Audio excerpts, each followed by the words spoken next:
everybody. Today we're debating the resurrection, and we are starting right now.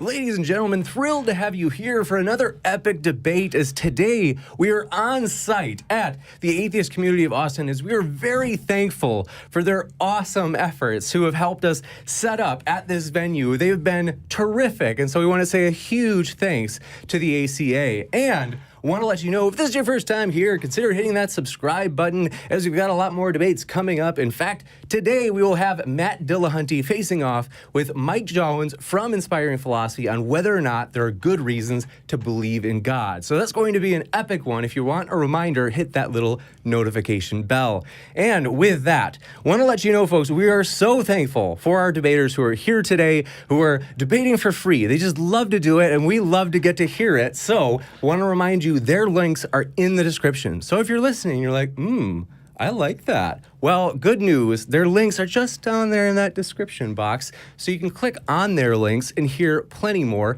where that came from. So couple other quick little things. If you have a question during the debate, just fire that into the live chat. I'll be trying to keep up with your questions so that we can ask those at the end of the debate. Super chats will be going at the top of the list, and they also allow you to make a comment during the question and answer, to which we will read to the speakers. And we want to say, again, we're thankful for the speakers for being here, and so I want to ask if you could keep your comments as friendly as they usually are. That means a lot. And with that, we're going to be starting with the affirmative. So Jonathan is going to be starting today taking the affirmative on whether or not Jesus rose from the dead. And following that, TJump will be giving his opening statement. So with that, we have a roughly, flexible 10 to 15 minutes for Jonathan to give his opening statement. And so with that, thank you both gentlemen for being here. And the floor is yours, Jonathan. Thank you for having me. I want to start off with the question. Why weren't the rulers of the Roman Empire able to falsify the resurrection of Jesus? It surely wasn't for a lack of effort, because Eusebius records in his histories that forged memoranda of Pilate and Jesus were published under Emperor Maximum II around 311 AD and sent to every district under his command. He announced in edicts that they were to be publicly displayed and that they should be given to the school children by their teachers instead of lessons to study. As emperor, why would Maximum need to publish a forged memoranda of Pilate when he would have had access to the official records of the empire? According to Cicero, the prefect of Judea was obligated to deposit 2 copies of his account in the 2 chief cities of his province and place one in the archives of the Ucrania.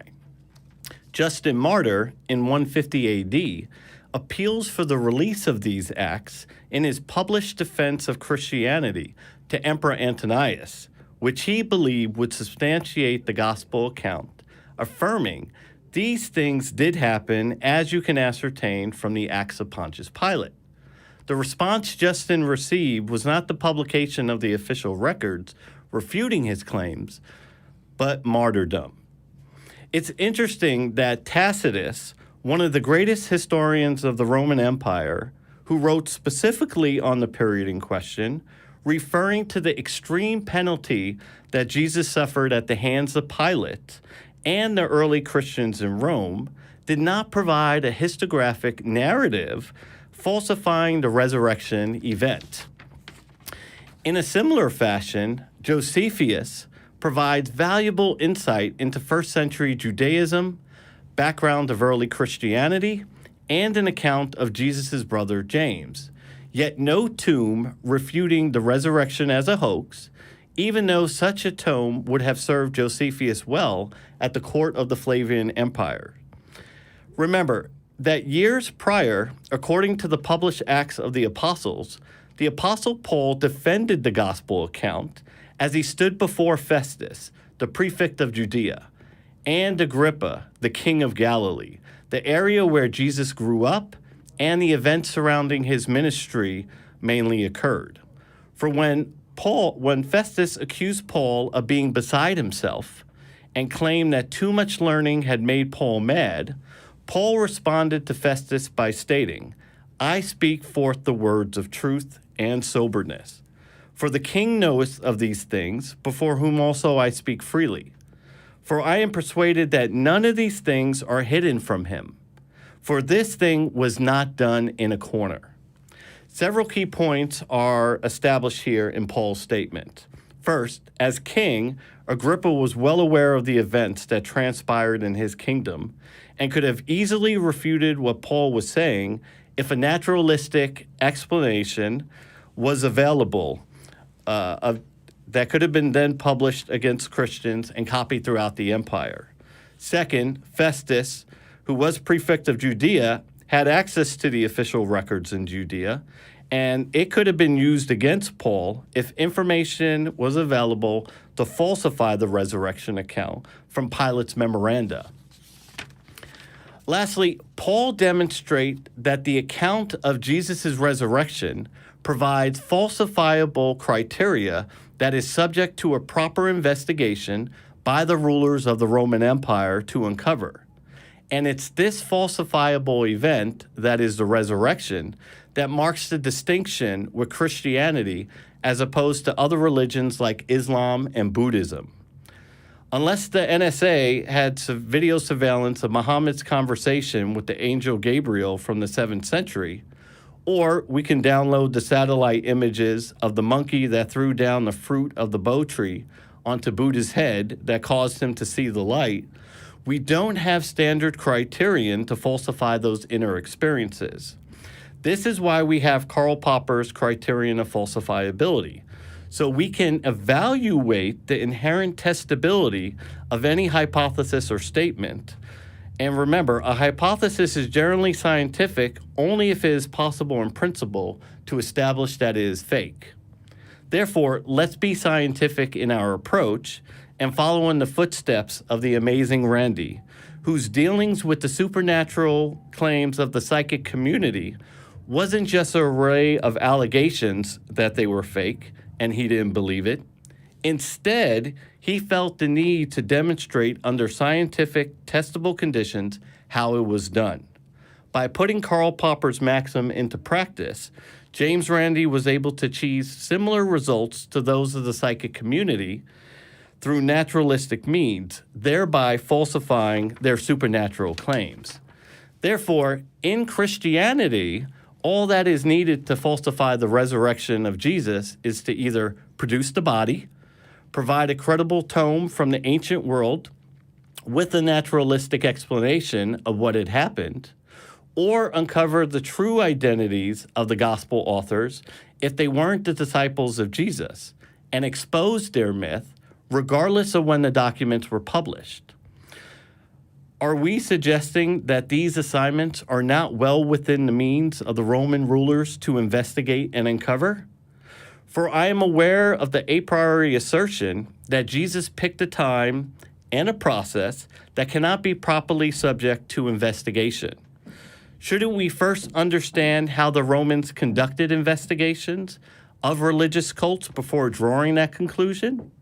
Fortunately for us, the Roman historian Livy, who wrote the histories of Rome up until the glorious reign of Caesar Augustus, chronicles how the Romans investigated the religious cult of the Bacchus, which can be used as a base indicator of how Romans conducted investigations against other religious cults like Christianity. Remember that during the time of the Republic and the Empire, Rome operated as a well-organized police state, and as such, Livy reported that the Romans were monitoring the religious cult Bacchus closely and gathering intelligence from witnesses on their activities. Now pay close attention as it provides clarity and insight into the thorough, serious, and careful nature of their investigation process. First, a high official is used, the council in this case, to conduct the interrogation of a former cult member to corroborate against intelligence the council had received. Second, Livy informs us that the witness named Hispella was summoned to appear and nearly fainted when she saw the lictors in the vestibule and the consul's entourage, and the council himself. Levy further reports the council informed the witness that if she could bring herself to tell him the facts, she had no cause for alarm, and she should reveal to them the ceremonies that were habitually performed in the nocturnal rites of the Bacillini. Upon hearing this from the council, the woman was panic-stricken, and such trembling seized every part of her body that for a long time she could not open her mouth. Even after her full confession, Levy tells us the council went on to warn her that if she was proved to be lying by the evidence of another witness, she could not expect the same forgiveness or indulgence as she would receive if she made a voluntary confession. He added that the man who had heard the story from her had given him a full account of the facts. The significance of Levy's details on Rome's investigation of the Bacilli cannot be overstated. There isn't anything in Levy's account which leaves us with any doubt that the Council of Rome was not going to gather the intelligence he needed from this witness or another to expose the conspiracy of the Bacilli. For that was the power of Rome.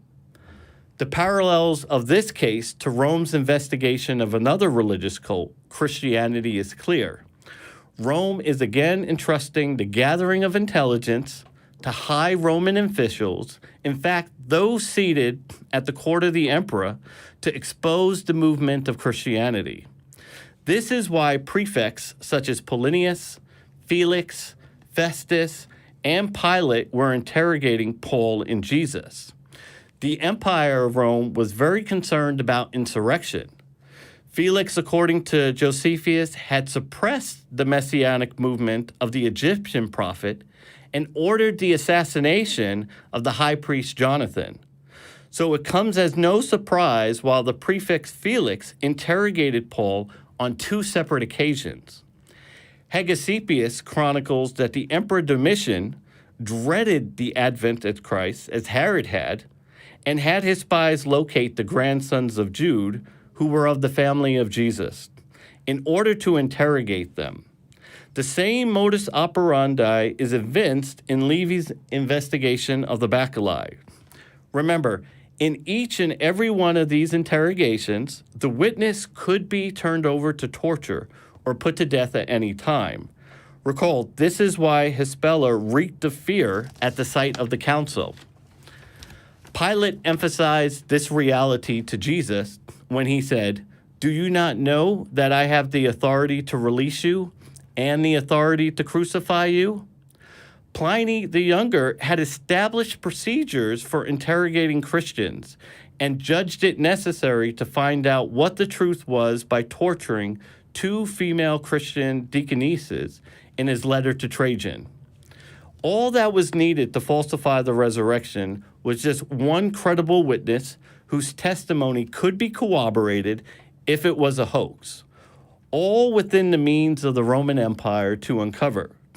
Yet despite all this immense power and endless amount of resources, the rulers of the Roman Empire failed to produce a credible tome that the resurrection or the Gospels were a hoax in its investigation of Christianity.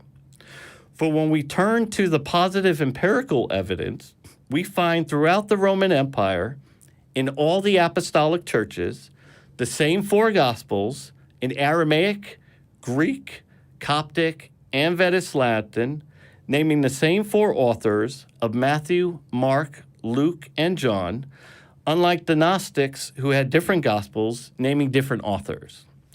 To paraphrase John Chrysostom, if there be four that write, not at the same time, nor in the same place, neither after having met each other, and converse with one another, and then they all speak all things as it were out of one mouth, this becomes a very great demonstration of the truth. But on the contrary, it may be said that has come to pass that in many places they disagree. But rather, this very thing is the very great evidence of their truth. For if they had agreed in all things, exactly even to time and place and to the very words, it would be evidence of collusion. In any normal court of law, independent witnesses that basically agree, that have not colluded on their testimony, would be conclusive in any normal court of law. As I said, we do know that throughout the Roman Empire, conversions to Christianity were occurring all over the place. It is obvious the Roman Empire had found the truth. That is the gospel truth. With that, I conclude. Thank you very much, Jonathan. So that was the Christian case for the resurrection. Now we'll hand it over to TJump, or Tom Jump, who will be representing the atheist position today. So glad to have you here as well, Tom. The floor is yours. Thanks, James. Happy to be here. Thanks for the ACA for letting us use this wonderful space to host this debate. So to jump right in, the topic today is, did Jesus resurrect from the dead? And, well, we have no reason to believe he did. But let's start with a little simpler topic. Like, if someone tells you they saw a unicorn, should you believe them? No. If someone tells you they saw a dog, should you believe them? Sure. But what's the difference? What's the difference between the claim, I saw a unicorn, and I saw a dog? Well, it's the difference between our imagination and reality. These are not the two same things. So if you imagine going to the beach, you have the expectation of a nice, clean beach with blue skies and clear seas. But in reality, we have lots of people there and dirty skies and gray beaches everywhere. There's a big difference between our expectations and our imagination of what it's like to go to the beach and the reality of what it's like to go to the beach. So because there's a difference between these two things, the stuff in our head and the stuff in the world, if you're making a claim about something existing in the world, like if I said I saw a dog, well, then you're going to need evidence not just of something in your head, like your personal testimony, but you're going to need evidence of something in the world, like the dog. So if someone says they saw a dog, it's reasonable to believe they saw a dog because dogs have an implicit empirical evidence in the statement dog. We have their taxonomy, their phylogeny, their bones, their genetic makeup, how to train them, what they're allergic to. All of that is entailed in that idea of a dog, but none of that exists for the word unicorn. Unicorns don't have an implicit empirical basis like that, which makes it not reasonable to believe the testimony of a person who says they saw a unicorn. So the difference is when someone says they saw a dog, you have the combination of their personal testimony that I saw a dog, in addition to the evidence of reality of the empirical background of what dogs are. And that's what makes it reasonable to believe someone if they told you they saw a dog. But that isn't the case for unicorns, because all you have in the case of unicorns is their testimony, I saw a unicorn. And without that empirical basis behind it, it wouldn't be reasonable to trust them. So until they can provide like DNA of the unicorn, or they can show you a place where you can go pet and touch the unicorn and see it yourself, then it's not reasonable to believe their testimony that they saw a unicorn. So shorten this, you need evidence proportional to the claim to make it reasonable to believe, or which has been a principle stated by many before me, like Carl Sagan, extraordinary claims require extraordinary evidence, or Laplace, the weight of an extraordinary claim must be proportioned to its strangeness, or David Hume, in our reasonings concerning matters of fact, there are all imaginable degrees of assurance. A wise man therefore proportions his belief to the evidence. Therefore, because that these things that don't have an empirical basis are not reasonable to believe purely based on testimony, that would mean that all such things, doesn't matter what the testimony is or how much there is, would be not reasonable to believe. So miracles, magic, mythical creatures, the paranormal, the supernatural, UFOs, none of those would be reasonable to believe based purely off of testimony. And in the case of Jesus and the resurrection, all we have is testimony, and not just testimony. Testimony from thousands of years ago in old documents. So based off of just that evidence of testimony, without an empirical basis that miracles can happen at all, then there's no reason to accept that the resurrection actually did occur in any sense. One of the things Jonathan mentioned was a court case. In a court case, miracles are essentially thrown out prima facie. Like they're not accepted. Miracles, magic, mythical creatures, paranormal, supernatural, all of those things are just dismissed immediately from a court case because there is no empirical basis for those things. We ended witch trials hundreds of years ago. There are many court cases that have been attempted in the states today. For example, in 1971, the United States versus Mayo versus Satan and his staff, which was thrown out. And Jones versus God, a civil suit against God and Jesus. I kind of wish that one went through. There is the Stembowski versus Accolade, which is a case about a haunted house. That one also got dismissed, surprise. And there's a habeas corpus suit against God who listed God as a defendant in Harris versus the Attorney General of Pennsylvania. All of these are thrown out because miracles, magic, mythical creatures, the paranormal, supernatural, and UFOs, all the things that lack an empirical basis, are not reasonable to believe just based off of someone's testimony. And the same is true of the testimony of the apostles and the resurrection of Jesus. It's just an account that someone had. And until they can provide something greater than their testimony, then there's no reason to believe it was anything more than something in their head. To summarize, conceptual claims require conceptual conclusions, conceptual claims require conceptual evidence, empirical claims require empirical evidence. So the conceptual evidence of the testimony of the Gospels is only sufficient to justify the conclusion of the conceptual conclusion that it was something in their head, a delusion, a hallucination, misapprehensions, fabrications. Any of those things would be reasonable conclusions based off of just the testimony that they provide. But it would not be reasonable to conclude that the resurrection actually happened on that testimony until they can provide a further basis of evidence, like demonstrating that miracles can happen in some way. And you shouldn't take my word for it. This is not just something I've said. You can ask the historians. For example, to quote Mike Licona in his debate with Bart Ehrman, he says, "First, Bart asserts that the majority of scholars outside of a purely Christian context do not regard the Gospels as being historically reliable. I agree." To quote him again, "Most biblical scholars and historians hold that the investigation of a miracle report lies outside of the rights of a historian acting within their professional capacity, and this definition is expounded by," and he just lists a number of historians. So most historians agree with this criteria, that history is not allowed to appeal to things that don't have an empirical basis: miracles, magic, mythical creatures, the paranormal, the supernatural, and UFOs. Therefore, using testimony from historical documents is not sufficient to justify belief that those things happened. Not in the Bible, not in the Torah, not in any historical document, because we need something greater, like empirical evidence, to demonstrate those things are even possible and justify the conclusion that they're not just in the head of the people who are making the claims. Thank you. Thank you very much. Excellent. And we will now go into the open dialogue portion. So thank you, gentlemen. And this will be about 30 to 40 minutes. The floor is all yours. Would you like to start? Yes, like I said, thank you, TJump. I guess my first question is there are elements of the resurrection or the historical count that could be falsified. Is that correct? Sure. Like if we had built a time machine, we could falsify the whole thing. Well, but you do believe in the Roman Empire. Yes. And did they have the means to verify if the boulder was moved or if there was no body in the tomb? Yes. If those things existed, yes. And could they have verified if Joseph of Arimathea, from the town of Arimathea, existed and that there was a tomb in Jerusalem that he had? Are those things that could have been verified? Sure. Now, from the historical documents, and the way we measure history is from the available documents from the people that left them. What the documentation from Levy, from what we have from the empire, is that investigation was conducted. And if the assumption is that it was fake, why couldn't the Roman Empire falsify it?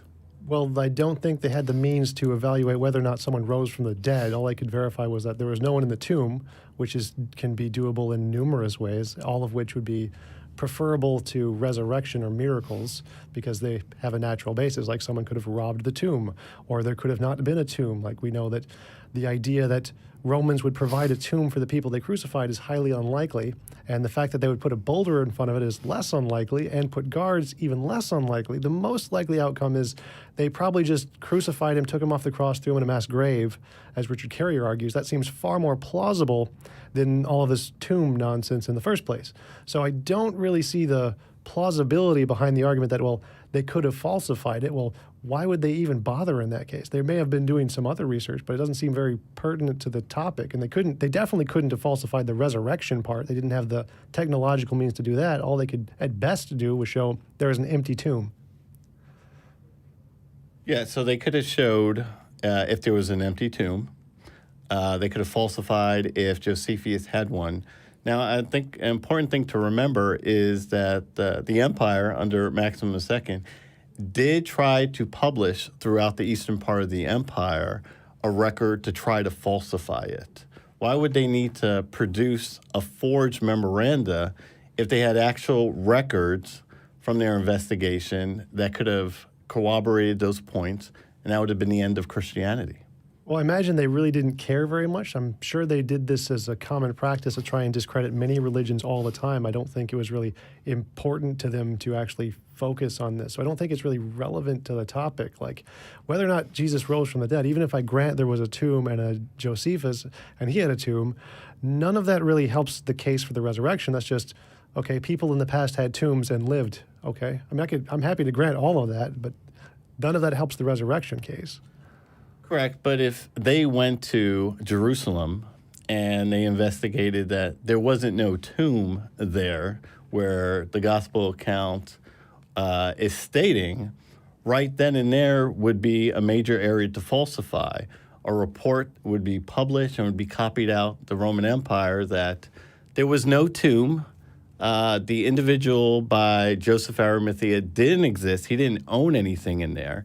So those essential elements of the gospel case that we find in Matthew, Mark, Luke, and John would be discredited. And in a court of law, it would be thrown out because it doesn't have any viable elements to it. So that's something, I mean, the Roman Empire could have gone and checked to see, was it actually empty? Was there actually a boulder there? Was it open? Those things are verifiable. In any investigation could be done. And we see high officials in the Roman Empire because they were very concerned about insurrection. And you have some of the highest officials in the Roman government interviewing to gather intelligence because they were concerned. Well, sure, I grant that, but as far as I'm aware, none of them actually said, yes, there is a tomb, yes, there is a boulder, yes, we did confirm this. All of them just kind of didn't say it didn't happen, and that was about it. So from my perspective, there isn't actually any corroborating evidence that most of that happened. No extra biblical sources for pretty much anything related to the tomb other than just there was a guy named Jesus. So I don't think their investigation really was centered around disproving every little aspect. And even if it was, which it probably wouldn't have been in the first place, because there could have been many tombs there, and knowing who owned what and which one went to which, you could have just attributed it to any of them. That's not really a grounds for anything. It's just, yes, they could have found a tomb, and maybe or maybe not it was owned or used by Jesus. And would they have cared? Probably not. That's probably not the goal of the investigation. And as far as I know, there's no written record of that actually corroborating that there was a tomb and there was a stone. Well, but they did publish throughout the empire these details which could have been corroborated.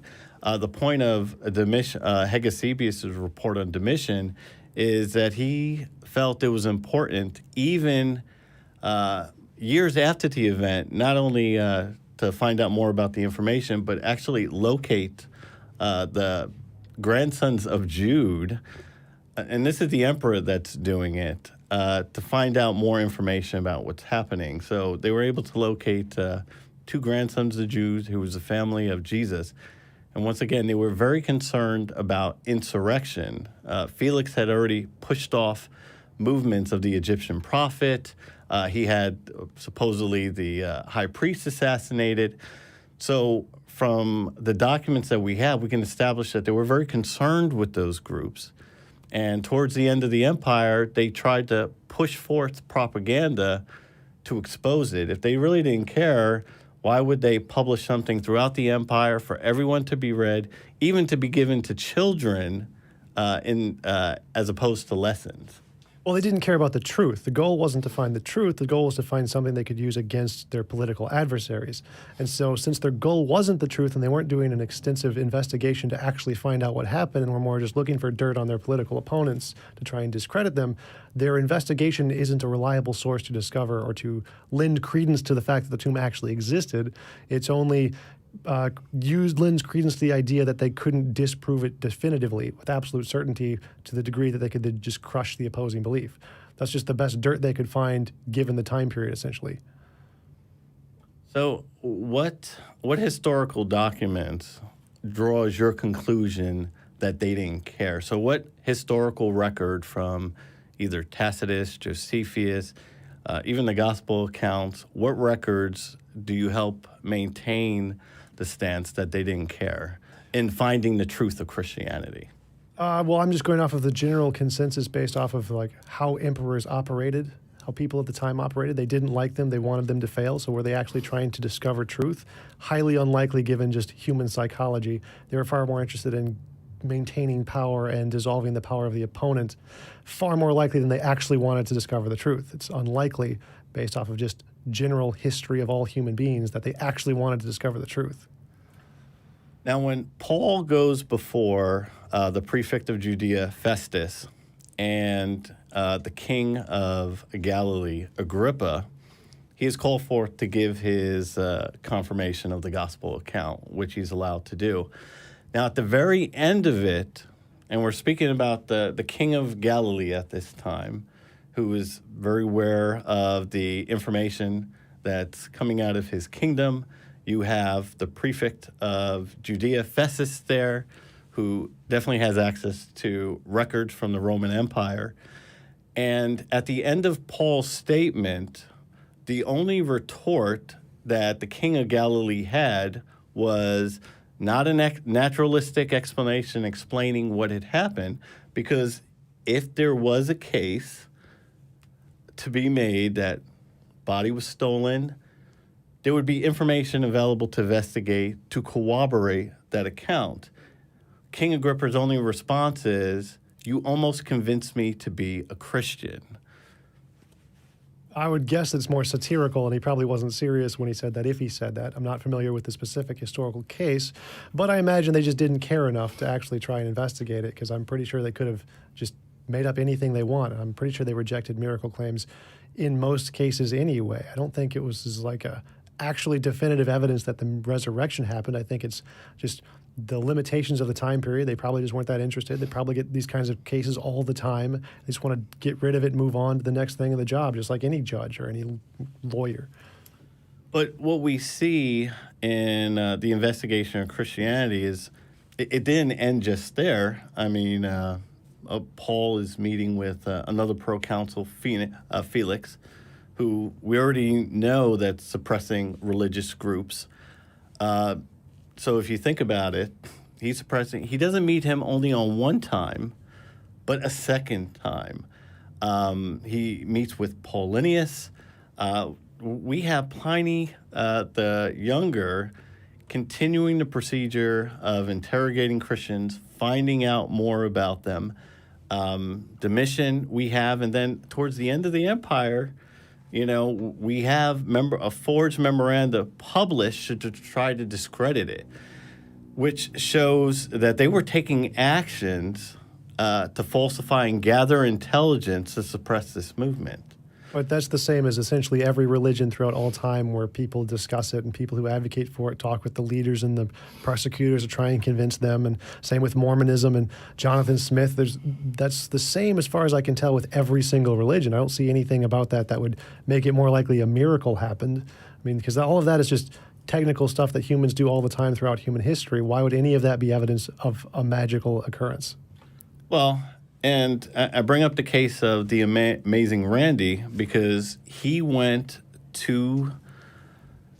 evaluated the same way. Okay, well, we have the psychic community. They're making these supernatural claims.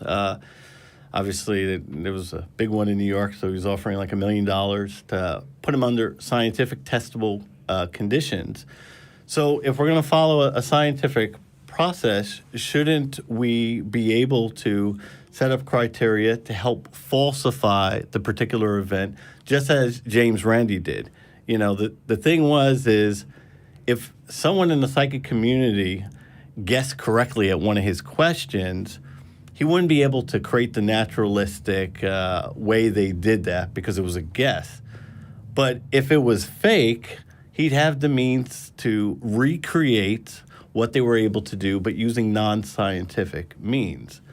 And with the case of the resurrection, there are falsifiable criteria. I mean, it just has to be, there was no tomb there. That's the only thing that they would have had to respond. And if you think about it, Paul is presenting his case to those seated at the court of the emperor. That's all they had to say. Wouldn't you agree? And then that would be the end of Christianity. We went to Jerusalem. There was no tomb there. There was no body, and no Joseph of Arimathea ever existed.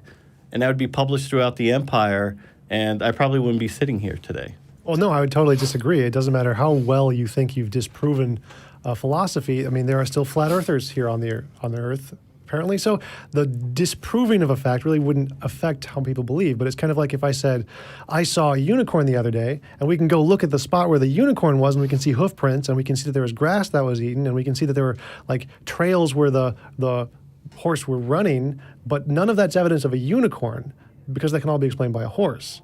So in the case of the empty tomb, that can be explained by someone robbed the tomb, or there was no body that was ever in the tomb in the first place, or all kinds of things. None of that would be evidence of a resurrection because it's all just stuff people do all the time we see all around the world. In the case of falsifiability, it's not just falsifiability.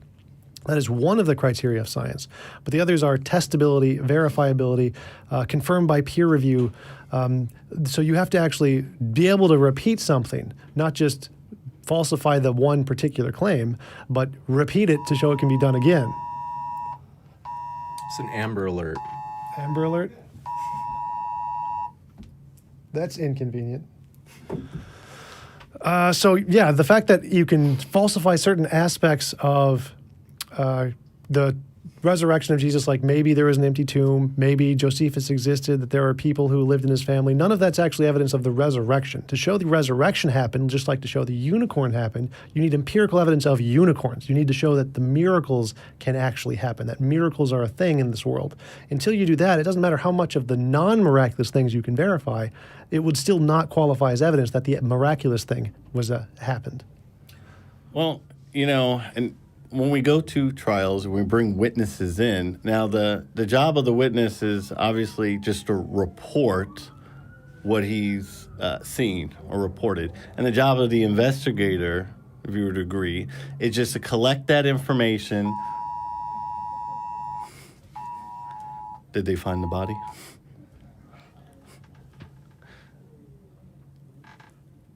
Go ahead. Okay. Powering off.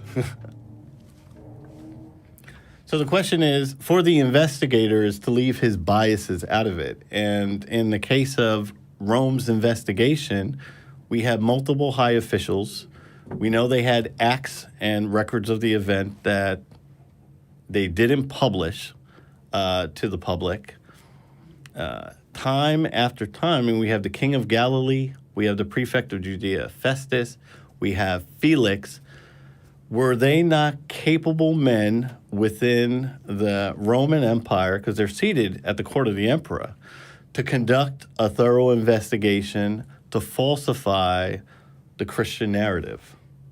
I'm sure they could have, but again, none of that actually helps your case. Even if we just say that all of that stuff happened today, in a court case today, it's still none of it would be evidence of the resurrection. They're still just going to throw it out immediately for the reason of the court cases I listed earlier. There's a complete dossier on all how miracles are assessed in courtrooms. It's the truth, the matter asserted is their law and the paranormal outside of the First Amendment by Christopher L. Henry, where he specifically goes through all of the court cases and shows that miracles are not assessed by a courtroom or a jury.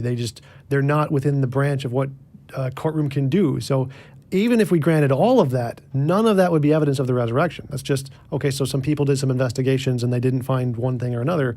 None of that's evidence a miracle happened. So the testimony, so because it's preconditioned on miracles aren't reasonable, which is based on a worldview. So obviously the Christian worldview is, God created all things and naturally miracles can happen. Obviously for non-believers, miracles are impossible.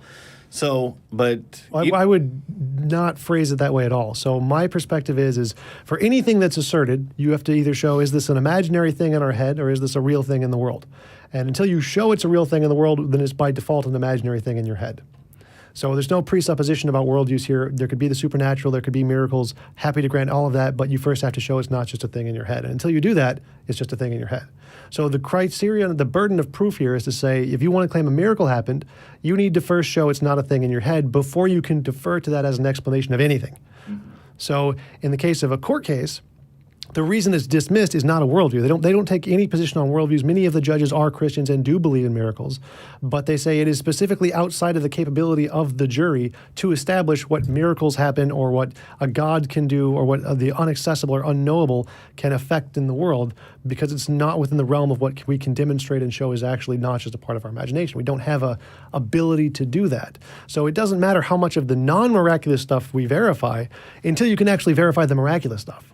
And so until you can say, I believe that there's a God and there are miracles, here is one I can do right now, pray to a God, gold brick appears in front of you and you do it consistently, then we show miracles are real, then we have a good base to say, okay, well maybe this God can do some other miracles too, and we can broaden our horizons about what we should take as a serious leap as a causal relationship between what happened in the miracle attestation in the Bible. But until then, right now we got nothing. Right now we just got miracles are imaginary as far as we can tell, so we have no reason to believe that miracles can happen, and they're just more likely a hallucination, a delusion, a misapprehension, a fabrication. Any of the imaginary conclusions that we can come to are always going to be more likely because it lacks that empirical basis. Just like if I told you I saw a unicorn, it's not reasonable to believe because we don't have an empirical basis of unicorns.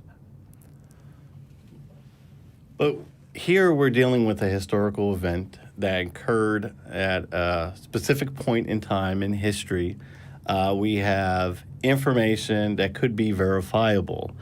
We have investigation into the act itself to gather intelligence to see if what's being said is truth, and it's being done by multiple high officials in the Roman Empire. Christianity is not like Buddhism. We can't test the light that he saw because it's an internal thing. But the Roman Empire, just as I've documented in their investigation of the Bacilli, they took it very seriously. They were able to corroborate the account. So Paul, going before those meetings, they already had information that they were gathering. And so they're not going into those interviews blindsided. And when King Agrippa's only response is, you almost convinced me to be a Christian, even though it's satirical, what he didn't provide there is any evidence. And Paul specifically challenged him on that. These things weren't done in a corner. Because we're talking about Jerusalem, a tomb, stone that was moved, and Joseph of Arimathea. All those things can be verifiably checked by anyone just going to the area to see, or, hey, there's tons of tombs. There's no specificity. You have the tomb by Joseph of Arimathea. So it's giving a specific person who purchased that tomb. You'd have to be very rich back in the ancient world to do it. And what I'm saying here is we have a thorough investigation done by a police state, one of the greatest empires, and they could not provide any falsifiable criteria. And what we've seen throughout the empire is their eventual conversion. And is that conversion come down to, well, it's the truth? Well, no, because the same thing happens all across the world every day. We can empirically verify crop circles. We can empirically verify UFO sightings. We have videos of UFO sightings on airplanes. Lots of pilots attest to see UFOs. These things happen all the time. We have attestations of homeopathy working all over the world. None of these, and we can empirically verify some of them. We have medical documents of people who healed miraculously in an unexplainable way, supposedly due to homeopathy. We can verify all of these things, but is any of this evidence that homeopathy works or that UFOs are real? No, because there could be just an unknown natural cause to these things, or they didn't happen in the way they were attested to, or many other explanations. The fact that there are verifiable or falsifiable aspects to the story, like crop circles or video cameras, isn't in any way evidence of the conclusion you're aiming for, because it's something beyond what testimony can accomplish as a form of evidence. You need to actually empirically demonstrate that miracles are a thing and not just made up before you can use them as an explanation for any event. Until then, any explanation, any event that happens, you can only appeal to natural causes.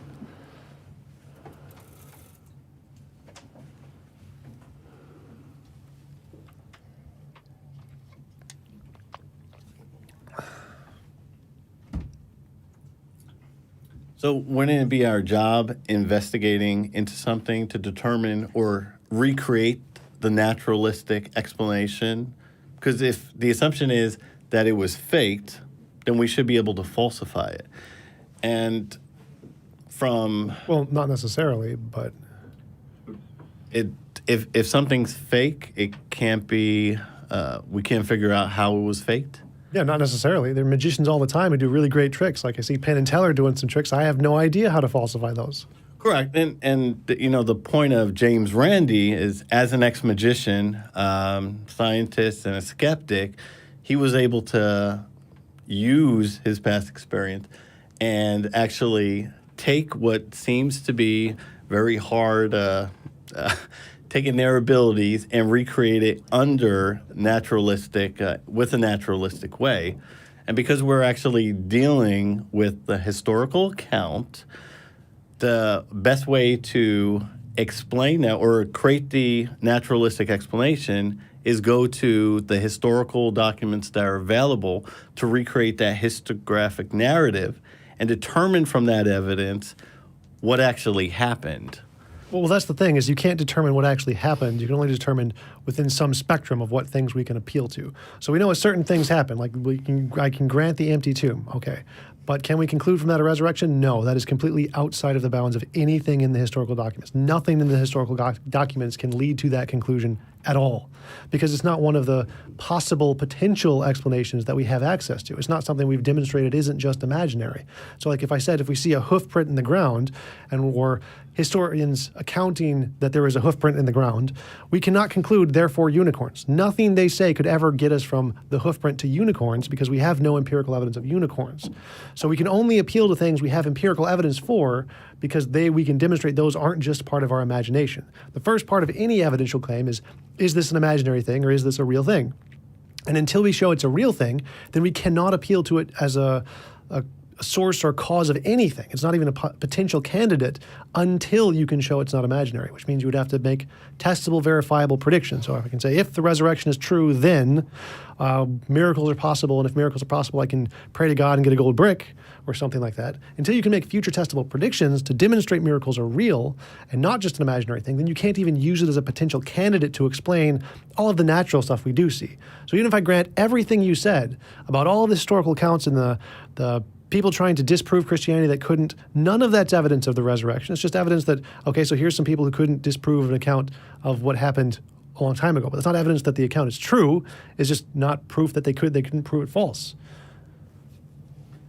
So where does that leave us? So if you think about the gospel account, so, you know, once again, you know, in all courts of law, and I understand where you're going to reason. Now, once again, reason does not have measurable criteria because it's dependent on what's reasonable for a particular culture to follow.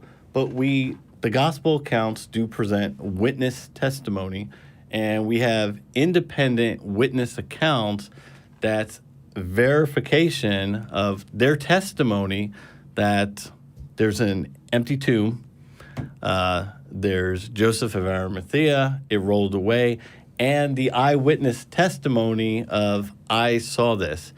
And then when we have 50 days after the event is over 3,000 men coming to Jerusalem and Peter speaking to them, saying that you guys have seen it for yourself. These are things that you have seen. So I'm not up here propagating something that this is in Jerusalem where the supposed event had happened. Apart from the apostles, the Roman Empire, the people themselves were able to look and see if any of this has actually happened. And 50 days later, the conclusion that was drawn from that crowd that came over to hear Peter preach, is this is what had occurred. So if I'm looking at the empirical documents, so the documents from history that has come up to us, where would that lead me if I'm looking at a Roman investigation that was ongoing for over 250 years of Christianity, and their last-ditch effort was an attempt to falsify? They failed to produce any naturalistic explanation. If there was a naturalistic explanation, and you're right, it could have been robbed. They could have took the body out. There could have been no tomb. It could have been someone that created the story 50 or 60 years afterwards. In that case, all we would need to do is find the author. Who's the one that propagated this? If you think about it, Virgil's Aeneid is one of the most popular myths that came out of the turn of the first century. We know who wrote it, Virgil. He was a poet. He was at the court of the emperor. We know who he was. So with these documents, if they're not from the apostles or eyewitnesses that we're evaluating our testimony is, who else did it? So does that make sense? Yeah, but I can ask the same question about the Salem witch trials. If we look at these really detailed investigations by professional investigators and judges throughout the time period, where would it lead us if we actually took their claim seriously, where they couldn't find a natural cause to this death, and it seemed like there was a spell being cast, and, well, there was a good explanation, this is a witch, and we put her to death, and we burned her at the stake, and there's lots of witches that we have at the time period. I mean, if we consider that methodology a reasonable methodology, well, then we should probably believe in witches, but we don't. And the reason for that is because we have a new methodology. Like you said, there are many kinds of reason and many kinds of logic, and right now, the best kinds of reason we have, as articulated by the fields of history and science and courtrooms, is that the supernatural can't be a plausible explanation. Or to quote from specifically one of the cases that I mentioned earlier, reason cannot encompass the supernatural. Divine faith is supernatural. It seems that recognition of the alleged fraud in this case eventually would require the civil courts to undertake and solve the problem, to answer the questions which are outside the civil aspects of marriage and should be left to the parties and their respective religious affiliations for the possible solution. In our today's reason for pretty much every academic field, and courtrooms specifically, and history specifically, we are not allowed to appeal to the supernatural, because we did that in the past many, many, many times, like in the Salem witch trials and many other cases throughout history across the globe, and it comes up failure every single time. So even if I granted that your Roman case did in fact take the time to try and verify this, and ended up that they all themselves believe that the resurrection happened based off that investigation, that's still not evidence that the resurrection happened, for the same reason the Salem witch trials isn't evidence that witches exist. We have better reasons and methodology now that the criterion is, well, you first have to show it's not imaginary before you can use it as an explanation, not after. What we'll do is, pretty soon, if you guys are ready, we'll probably go into just kind of some concluding remarks, and it's not timed, so this is just kind of any of your kind of final thoughts before we do go into the Q&A. So thank you, guys. It's been a very thought-provoking discussion. Do you want to start with your conclusion? Sure. So my conclusion would be essentially the same as my introduction, is that the first criteria, the first job of evidence is that we have to differentiate between, is something an imaginary thing or is it a real thing? And the way we do that is through the scientific method. Testable, verifiable, falsifiable predictions that we can say, if this thing is real, then I'm going to make this prediction, and if we can verify the prediction in the future, well, then we have pretty good reason to believe it's real. And supernatural claims have not been able to do that. Miracles, magic, mythical creatures, the paranormal, the supernatural, the UFOs, all of those have failed those tests consistently. And until we have that empirical basis, then it's not reasonable to use those as an appeal to explanations of what caused any event, regardless of whether or not we can explain it or not.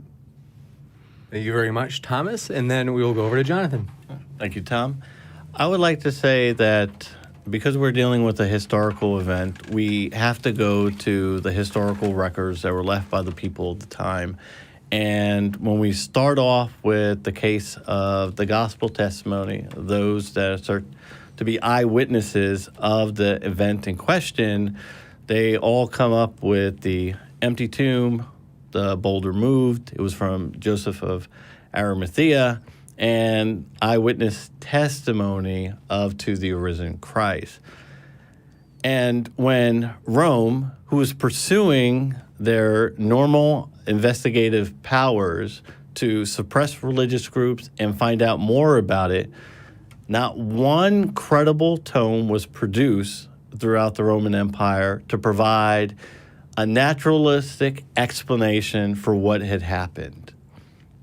And when we go and look at the independent apostolic churches throughout in Greek, Latin, Aramaic, and Vedas Latin, it draws us to the same conclusion. And I just want to end on thanking Tom and Modern Day Debate for allowing us to have this dialogue and to open up the possibilities for this discussion. Absolutely. It's been a true pleasure. And with that, we are going to jump into the Q&A. So for this last 20 minutes or so, we're going to try to get through as many questions as possible. If you do have questions and you've tagged me in the live chat just by putting at Modern Day Debate, that'll help me to see those just so I hopefully don't miss them.